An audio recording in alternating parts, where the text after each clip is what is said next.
العجوز البخيل، ازيك يا ابو جوده؟ انت ايه الادب؟ وانت؟ انا ايه؟ انت اسالني. الله يسلمك. اقعد. ازاي مصر؟ حلوه. وحشتني قوي شبرا. هي لا ايه؟ مفيش اخبار عن سحر. انا طمنتك في رسالتي. ايوه، بس ما طمنتنيش على سحر ليه؟ ليه بس تبعتها لي؟ انت السبب في اللي حصل لها. زمانهم موتوها دلوقتي. سحر كويسه. كويسه ازاي؟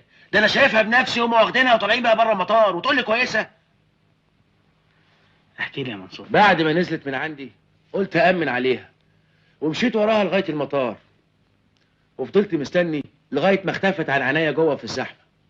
قلت يا تطلع فوق في الشرفة اطمن عليها لغاية ما تركب الطيارة. طلعت فوق لقيت كل الركاب ركبت الطيارة إلا هي. قلقت قلت هنزل أشوفها. لقيتها ماشية بين اتنين، واحد على يمينها والتاني على شمالها. بيني وبينك قلبي انقبض. مشيت وراهم من بعيد لبعيد، لقيتهم خرجوا بيها بره المطار. خرجت وراهم لقيتهم بيركبوها عربية. ايه؟ لا ده كان اشكال صغير بينها وبين ضابط الجوازات. اتنزحت عليها عندها وفوتها الطياره بس.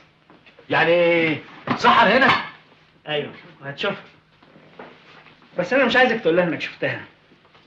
مش عايزين نفكرها باللي حصل لها ده. بس كويس قوي انك بعت لي على طول.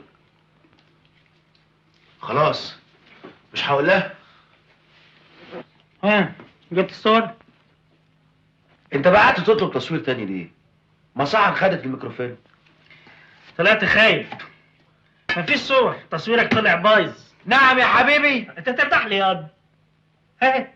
هات انت الاول. هات ايه؟ لا، ما انا دافع دم قلبي المستخلص الجمارك عشان اعرف ادخل واصور تاني. ده غير السهر والعزومات والشرب. خد. ايه خد دي؟ بتديني حسنه؟ بشحت انا؟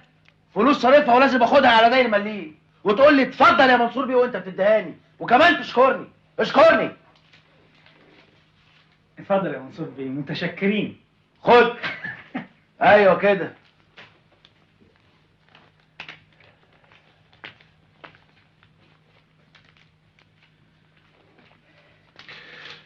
وانا بصور الخواجه سام 6 في اسكندريه اتكعبلت في حته معلومه، انما ايه خطيره.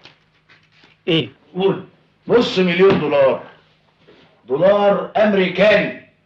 نعم يا رحمك. ايه يرحمك؟ انت هتدعي لي؟ انا اتاخرت على اهلي يا عم. استنى. المبلغ ده اكبر من سلطتي. قول لي بس نوع المعلومه وانا هقدر اجيبه لك. معلومه هتغير تخطيطكم الحرب كله.